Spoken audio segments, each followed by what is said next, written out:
Assalamualaikum warahmatullahi wabarakatuh. Salam dan bahagia. Perkenalkan, saya Dimas Yogi Pratama, NIM 2020 008329 dari Fakultas Ekonomi, Prodi Manajemen, Universitas Sarjana Wiyata Tamansiswa Yogyakarta. Baik, di sini saya akan memaparkan materi saya yaitu Supply Chain Management PT Perkebunan Nusantara 9, Pabrik Kopi Banaran.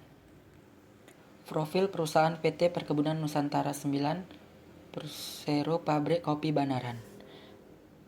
PT Perkebunan Nusantara 9 atau bisa dibilang dengan PT PN, Pabrik Kopi Banaran merupakan perusahaan badan usaha milik negara BUMN yang terletak di Dusun Banaran, Desa Gemawang, Kecamatan Jambu, Kabupaten Semarang, Provinsi Jawa Tengah, dan merupakan salah satu unit kerja dari PT PN 9. PT PN 9 memiliki dua divisi. Pertama, divisi tanaman tahunan yang membudidayakan dan menghasilkan produk-produk dari tanaman karet, kopi, kakao, dan teh. Kedua, divisi tanaman semusim atau pabrik gula yang menghasilkan produk-produk dari tanaman tebu. Selain usaha pokok tersebut, PT PN 9 juga mengelola komoditi sampingan berupa agrowisata di Kebun Banaran dan Kebun Kaligua.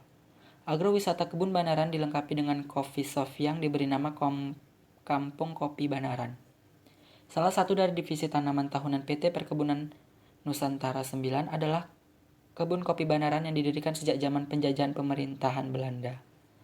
Kebun Kopi Banaran atau Asinan atau Banaran merupakan gabungan dari dua kebun yang semula masing-masing berdiri sendiri, yaitu yang pertama Kebun Kopi Banaran dengan budidaya karet, yang kedua, kebun asinan atau banaran dengan budidaya kopi dan kakao.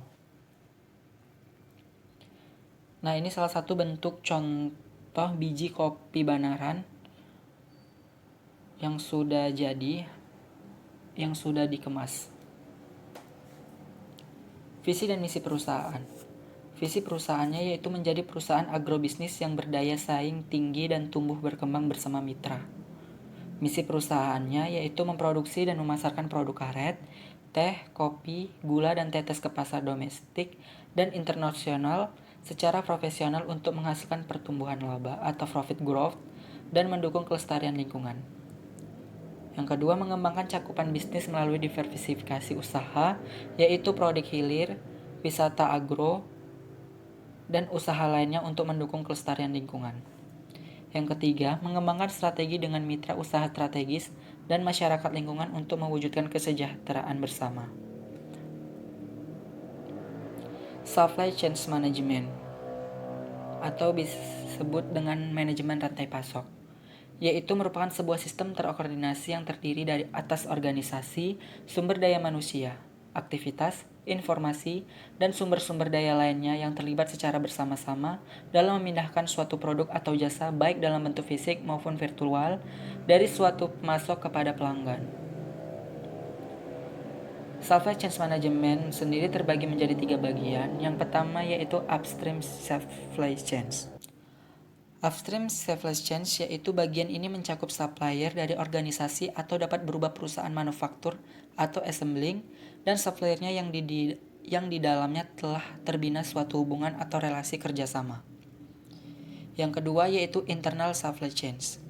Bagian ini mencakup semua proses yang digunakan oleh organisasi dalam mengubah input yang dikirim oleh supplier menjadi output.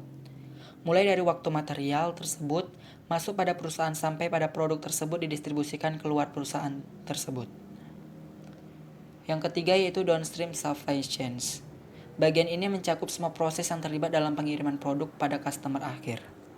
Selanjutnya yaitu upstream supply chains pada kopi banaran. Kopi Banaran memiliki persediaan bahan mentah dari kebun yang dikelola sendiri oleh PT PN 9.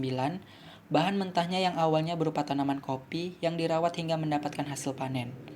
Jadi, kebun yang dijadikan sebagai tempat penanaman kopi tersebut ialah kebun asinan yang letak di Jalan Raya Bawen, Semarang, Jawa Tengah. Tanaman kopi tersebut pastinya membutuhkan perawatan dan pengawasan terutama dari serangan hama yang dapat merusak buah kopi. Kopi Banaran membutuhkan tenaga kerja yang sangat banyak dalam kegiatan pemetikan biji kopi. Karena buah kopi yang dipetik ini tidaklah sedikit, melainkan dengan jumlah yang sangat banyak. Kemudian setelah proses pemetikan buah kopi yang dijadikan sebagai bahan mentah ini, langsung dikirim menuju pabrik kopi Banaran. Kopi Banaran dalam memilih supplier atau pemasok ialah strategi vertical integration. Strategi tersebut merupakan strategi di mana kemampuan dalam memproduksi barangnya dengan mengambil penuh atas suatu atau tahapan lebih dalam produksi dengan membeli dari pemasok, yaitu langsung dari supplier kebun asinan.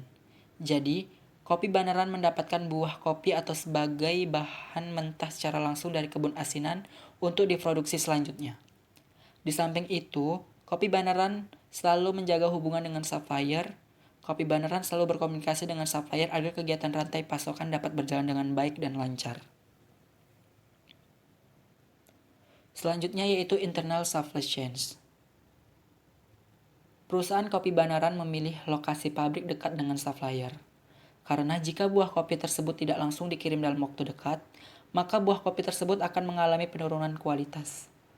Maka dari itu, setelah proses pemetikan, buah kopi langsung dikirim menuju pabrik Kopi Banaran. Jarak antara kebun dengan pabrik Kopi Banaran dapat ditempuh dalam waktu 30 menit. Selanjutnya, bahan dari supplier diproses hingga menjadi barang setengah jadi dan barang jadi.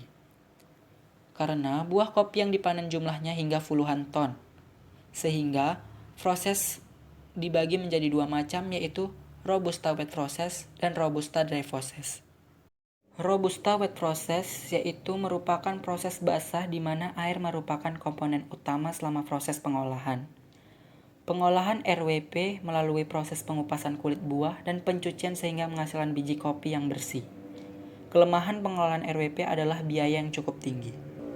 Sedangkan Robusta dry process atau RDP yaitu proses pengolahan kopi tanpa melalui tahap pengupasan kulit buah kopi langsung dengan cara mengeringkan buah kopi dengan panas sinar matahari.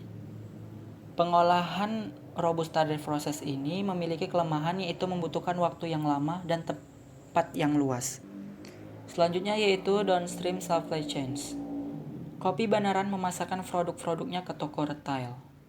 Toko retail tersebut juga milik Kopi Banaran yang dikelola langsung dengan nama Banaran 9 Mart serta mengirimkan produk-produknya tersebut ke restoran Banaran. Pihak Kopi Banaran selalu menjaga hubungan baik dengan toko retailnya, walaupun dikelola sendiri agar kelihatan rantai pasok tersebut dapat berjalan dengan baik dan lancar. Produk-produk tersebut juga dipasarkan melalui toko online yang berupa Tokopedia dengan nama Banaran Produk. Di situ, konsumen dapat memilih dan memesan secara online dari keinginan konsumen pada produk-produk Kopi Banaran.